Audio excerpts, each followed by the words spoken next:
भूतानी का प्रेम।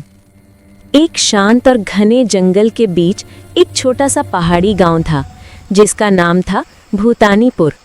इस गांव का नाम सुनते ही लोगों के मन में डर पैदा हो जाता था, क्योंकि वहां एक भूतानी का किस्सा मशहूर था।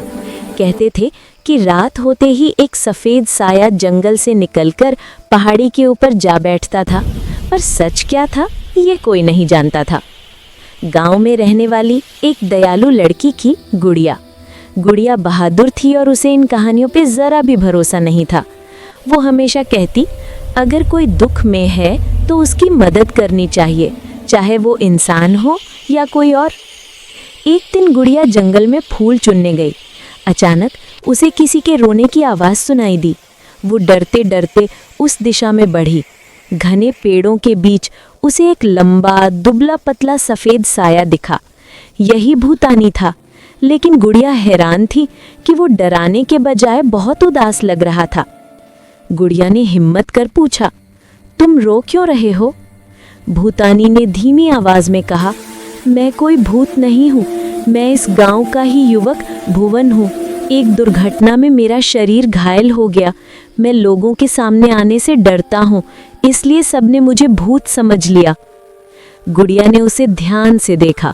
वो इंसान ही था, बस उसके चेहरे पे कुछ चोट के निशान थे और कपड़े फटे हुए थे।